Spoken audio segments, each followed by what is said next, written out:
We're here with Todd Craven, CEO of Galaxy Gaming, which bills itself, I think, as the largest independent table game company in the world. We'll stick with that. Yeah. That sounds good. I like the ring to that. But relatively modest sized compared to a lot of the other supplier companies. I would agree with that too. But growing. Yep. Todd, welcome. Thank you. Thanks for having me. I appreciate it. Good. It's been a while since we've been able to do a G2E interview with you. Mm-hmm. And a lot has happened in that 2 years for your company. A lot has happened. Give us a little overview on what you've done and what you intend to do tomorrow. Yeah, I would say that over the last couple years, the idea of us going into and opening up new jurisdictions, which was always kind of an issue for our company, has started to come to fruition. So we either are in every state in the union, or we're in a position to go and get an accelerated license so we can bring electronics and things like that. We've always had a good presence in the UK. We're also growing into Europe a bit more now. So we've been fairly myopic, I would say, as the first 15 years of the company, where it's been just the US, just UK, and now there's a big old world out there. And so we are moving into more traditional places in the land-based business. And I think we're getting to a point where we have the suite of products that allows us to do so. Over the last several years, I think we've had some really well-known products, but we've kind of had some holes. We've had some holes with Baccarat.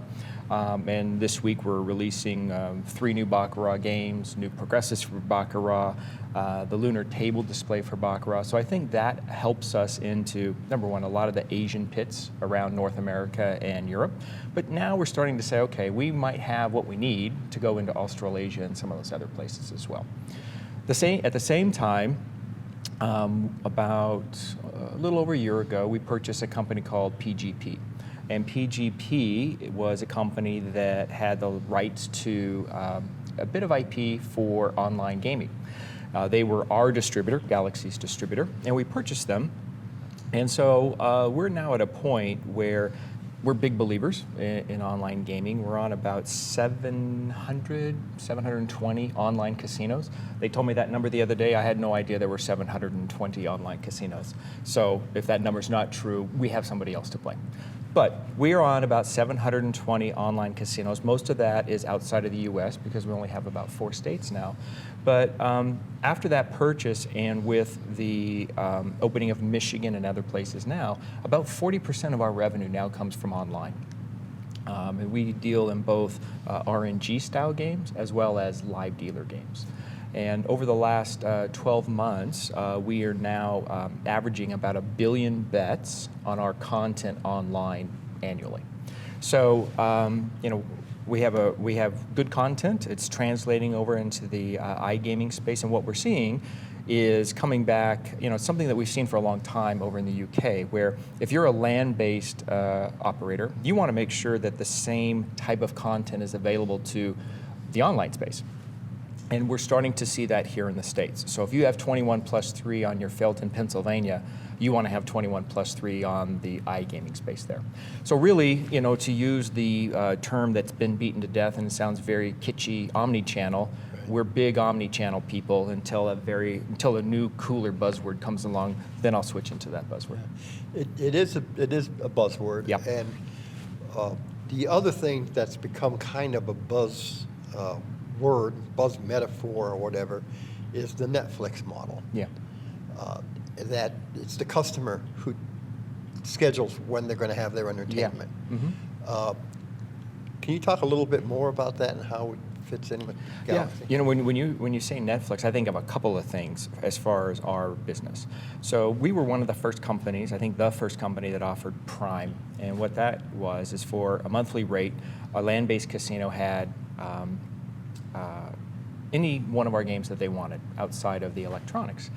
And we called that Prime, and kind of like the Netflix model, right? You pay $9.99 a month or whatever it is, and you get all this content.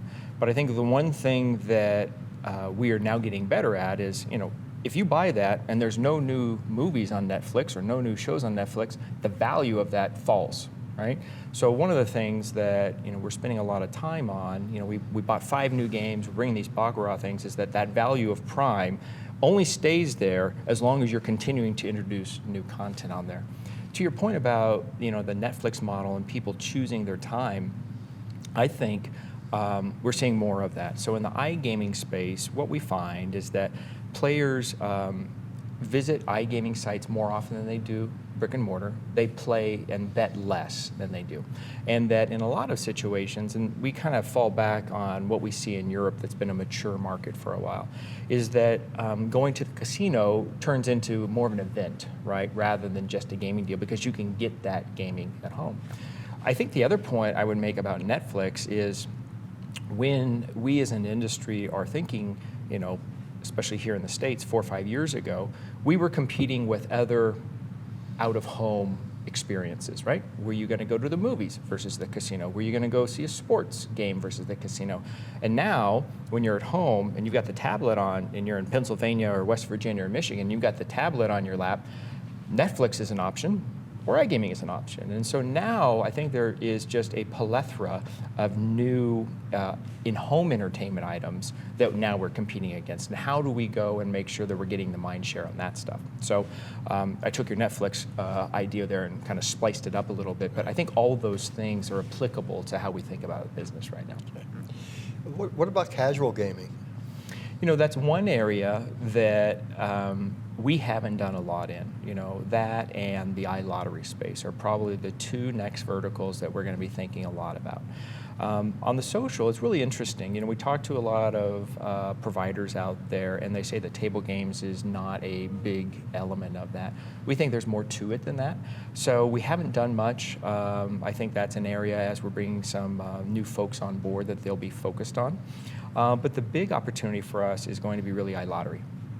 And we think iLottery for our style of content is very akin to what we're doing in iGaming, virtual scratchers, e-instant, and things like that. So social, not so much. iLottery is a real focus for us, but that's just part of picking and choosing what you can do when you're a small company like us. Right. Yeah. We talked to Lauren Wheel of Inspired in one of the earlier interviews, and Lauren, as you know, had spent many years in the lottery space at Scientific Games. And I asked him the question of who are his iLottery customers? Are they lotteries or are they operating companies, the contractors? And he says it's actually both. I agree with that. Yeah, and we find something similar, on the iGaming side of things, is that someone asks us, who is our customer? Sometimes we think it's 3 layers deep. So if you go into the live dealer side of the business, we may, we license our content to an Evolution or a Pragmatic or a Playtech, and they're a white label provider to an online casino who then provides it to the customer. So I think there are a number of layers in both sides of those things. And I think that one of the things that we want to do more of is not just rely on that top layer, but get all the way through, right? Find out what are these guys, what their needs are, and we're learning more and more about the customers all along. And so as we get into iLottery, we're going to need to do the exact same thing. One of the things we talk about with Galaxy Gaming is your small size, your small market cap. Yep. Now, you have done a really good job of getting that stock price up. I mean, it was a penny stock, and now it's, close to... Now it's several pennies. Yeah, it's 400 and some pennies as of today, close to 450. Yeah. So you're getting that market cap up a little bit. Yeah. How are you progressing in terms of being able to fuel the growth through tapping the capital markets? Yeah, I think that that's really kind of the next step for us. We were right in the middle of it with the pandemic, right? So, our Q2 of last year was almost zero outside of the iGaming world. And we're still in a situation where we have people or big customers of ours in London and the high-end places like in the Mayfair area where they still haven't come back, in the cruise ships and things. So our conversation when we talk to bankers today is about 21 continues to be a recovery mode for us in the land-based business, but the iGaming portion of it has been an accelerant. The good news about our business is that we are a 99% recurring revenue business, and people really like that. And I think that our difference between, Q1 and Q2 of this year was we had something like, I think it was about 90 cents of every dollar of incremental revenue fell to the bottom line.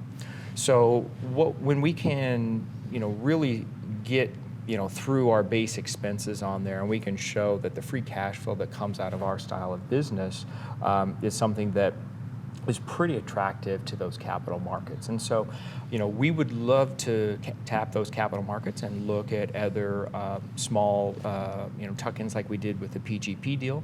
There's other content out there that we think is really interesting. And I think one of the things that, we want to understand is there some places in there where maybe we can get a little bit more vertical? Does that require some extra working capital if we can? But the good news about our business is that when we get back to full strength, we really start to put some cash on the bottom line, and that's the type of stuff that these guys are looking for. So in the message that you have for bankers, is that the same message for prospective shareholders? Yeah, I mean, we really like our business. We survived COVID, I think, pretty well. I mean, the team did a really good job. We went out, we did the PPP loan, we did a Main Street loan, we worked with the bankers, and our whole mantra was survive then thrive. And the fact that I think we had a record EBITDA margin last quarter. I think we continue to watch the expenses. We still have, as I mentioned, a big wide world out there to go after the land-based business. I think we have missed out on the Asian-style product for a long period of time, which I think we're remedying with Baccarat now. And when we think about iGaming, only 9% of the U.S. population are in states that have iGaming right now. I think there's 22 or some odd states that have sports betting. We think there's going to be more states moving forward. And right now, with where we are and the content that we provide, we're 2% of the GGR in the iGaming business for the United States is our bet on our side bets. And that includes all the slots and everything out there. So the value that we provide to an operator is that we can take a blackjack game that's a half-point game. You put a side bet on there, and most times they put 2 side bets on iGaming, and now it's a 6% game on those side bets. And that's tremendous value for the operators. I mean, they need that. They can't work on half-point margins. And as a player, they're looking for more volatility in their gaming. If you take a 21+3 flat bet, payout's 9-1. You put something else where now we can take another level and we can put a progressive on it, like we announced last week. Spin is doing a progressive with 21+3 and Lucky Ladies for online. Now there's an elastic bet that can take it to another higher level for that volatility that players are looking for. So I mean, we are, our message to bankers and investors and to operators is that we love what we do. We think we're pretty good at making content. We think we have some good content that we're bringing, and we want to do it in both land-based here in the States and outside of the States. And we're big believers that iGaming continues to grow, and we like being at the forefront of that. Great.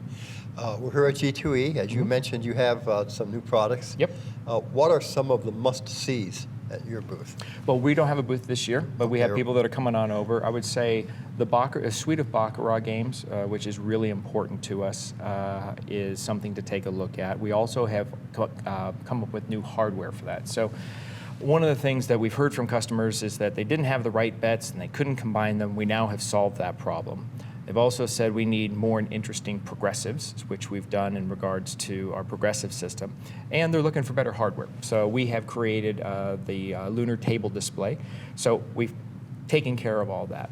In regards to the iGaming, I would go up to the Bragg booth where Spin is, because they're in the process of getting purchased by those guys, which is where the 21+3 and Lucky Ladies progressive is being shown. And then the last thing is we bought some games from a company called High Variance 2 months ago, I think. And I really like these games. We have a game where we do really well on the blackjack side bets. There's one game we call Split to Double, and it's a blackjack variant. And what this game is all about is you basically have 3 options. You can either split any cards, you can double down on any cards, or you stand. That's it. So it's a variant of a game. And what's cool about this game is that it has a reasonable house edge, but on average, there's 4 bets on the table if you play it right. So getting back to kind of the volatility and people putting some things out there, you feel like you have a little bit of control. I can put some more money out there if I feel good about that. I really like this game. I think that's going to be a really fun game. So I would say those are the highlights of the stuff that we announced over the last week or so. And I urge everybody to take a look at that and online and head upstairs and take a look at it at Spins. Okay, great. It's a really good overview. Yeah, thanks. Todd, anything else you'd like to add? No, I appreciate the time, and thanks for having me. Okay. Yeah. Thank you. Thank Good you. to see you again. Good seeing you.